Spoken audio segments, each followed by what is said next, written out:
Según la Organización Mundial de la Salud, esto ya son datos del año 2002, habría en torno a 37 millones de personas con demencia en el mundo, de las que más de la mitad serían pacientes con enfermedad de Alzheimer. Y de esta misma semana, porque se celebró el día 21, el Día Internacional del Alzheimer, la Asociación Americana de esta enfermedad habla de 35 millones de personas con Alzheimer en el mundo. Aunque es un dato que posiblemente esté un poco sobredimensionado, sí nos da una idea de por dónde van las cifras de la enfermedad de la que le voy a hablar hoy. Y decía que la mayoría de los pacientes que tienen demencia son personas que padecen el Alzheimer, porque casi todos los estudios que se han hecho epidemiológicos y neuropatológicos nos indican que prácticamente 7 de cada 10 personas dementes tienen Alzheimer, ya sea de forma Alzheimer puro o mezclado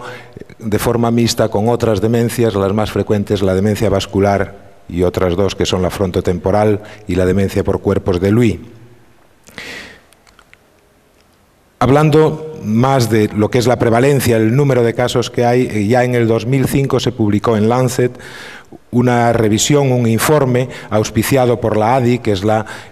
Asociación Internacional del Alzheimer, en la que se decía que habría como 24 millones de afectados en el mundo y que aparecía un caso nuevo de demencia cada 7 segundos a nivel mundial. Aparte de esto, basados en el grupo de investigación 1066, que es un grupo de investigación en demencia, que está liderado por Martin Prince en Reino Unido y que fundamentalmente recluta a investigadores de países en vías de desarrollo para ver la incidencia y la prevalencia de la demencia en esos países, porque sabemos bastante de los países desarrollados, pero menos de los países en desarrollo. Pues las previsiones que hacía este grupo era que cada 20 años se iba a duplicar la prevalencia de la enfermedad, con lo cual para 2040 posiblemente tendríamos en el mundo más de 80 millones de personas con Alzheimer. Y no solo esto, sino que este aumento va a ser 4 veces mayor en los países en vías de desarrollo, porque su población vieja está creciendo a un ritmo mucho mayor que el nuestro, que prácticamente ha alcanzado ya un nivel de estabilidad. Con lo cual, en el año 2025, en menos de 20 años,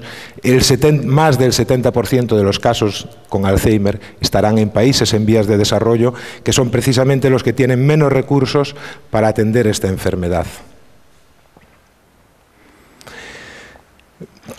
Después de aparecer este informe en The Lancet en el 2005, muy a la americana el informe con lo de el caso cada 7 segundos, entonces la Asociación Americana de Alzheimer en el 2007 y recientemente acaba de sacar el informe de este año, pues también sacaron sus cifras para Estados Unidos y el de este año nos habla de más de 5 millones de personas con Alzheimer en Estados Unidos y un caso nuevo cada 70 segundos, ¿no?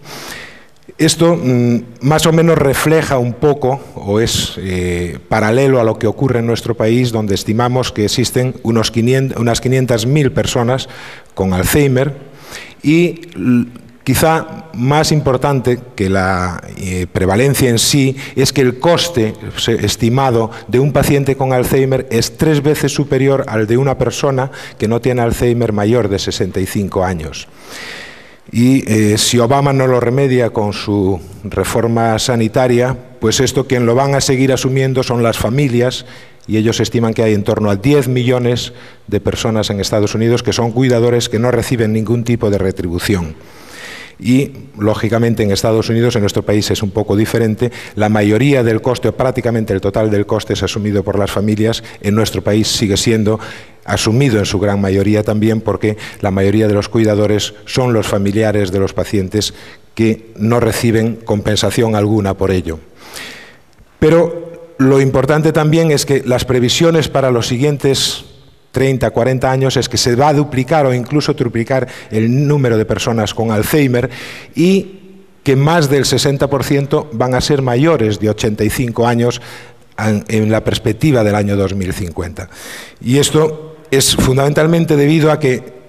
sabemos desde hace tiempo que la incidencia del Alzheimer aumenta con la edad y entre los 60 y los 70 años aumenta mucho, entre los 70 y los 80 años aumenta mucho más, tanto en hombres como en mujeres, aunque es un poco más frecuente en mujeres, en torno a un 20 o un 30% más, lo que da lugar a que el número de casos multiplique cada 5 años. Tenemos el doble de casos entre los que van apareciendo nuevos, que son más cada vez, y los que ya han aparecido antes, que se van acumulando, con lo cual si a los 60 años hay menos de una persona de cada 100 que tienen Alzheimer, a partir de los 85 prácticamente 1 de cada 3 personas tiene enfermedad de Alzheimer. Esto un poco era para darles una idea de la dimensión del problema al que nos enfrentamos, y los dos grandes retos que nos planteamos los científicos en estos momentos es la detección precoz y el desarrollar nuevos tratamientos, pero con un objetivo único y común, que es la prevención. Por eso hablo ya de detección precoz y no de diagnóstico precoz. El diagnóstico precoz es desde que aparece la enfermedad. La detección precoz va incluso antes de que aparezca a estimar riesgos y ver qué variables, qué herramientas podemos utilizar para decir esta persona tiene un riesgo de tanto por ciento de padecer Alzheimer y podemos empezar a establecer una prevención. Lo mismo a nivel de desarrollo de nuevos tratamientos para el Alzheimer. Ya no estamos pensando solo en buscar medicaciones o tratamientos que alivien los síntomas, que mejoren la expresión de la enfermedad, sino incluso en lo que llamamos vacunas, aunque a día de hoy las pensamos como vacunas terapéuticas para utilizar en pacientes, pero que en el futuro, o eso esperamos, se puedan utilizar también para prevenir o retrasar la enfermedad. Y este es un poco donde estamos y lo que voy a contarles en el día de hoy. La primera pregunta, por tanto, es ¿se puede prevenir el Alzheimer? Y quiero mostrarles un poco gráficamente qué es lo que ocurre en la enfermedad de Alzheimer, que es una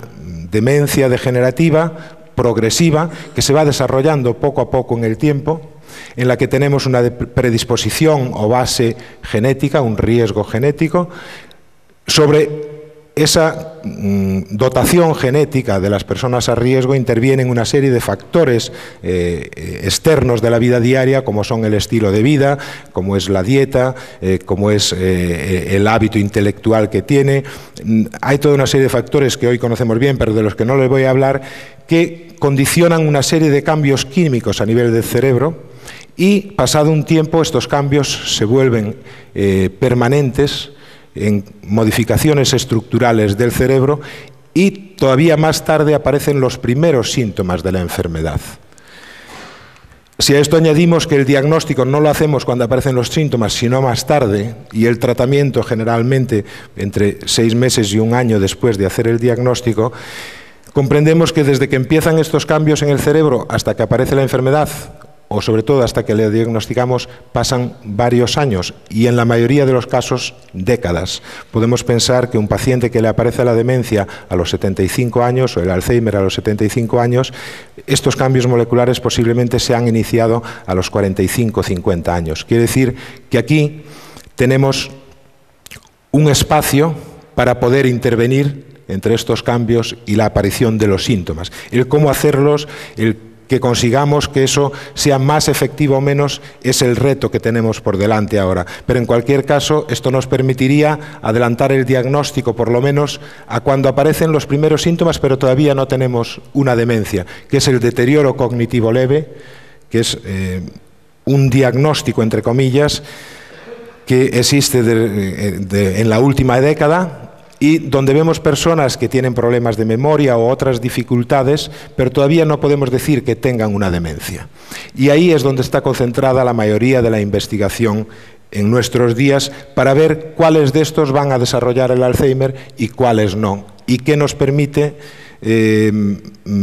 deducir esas investigaciones para predecir quiénes son las personas a riesgo sobre las que podemos intervenir preventivamente.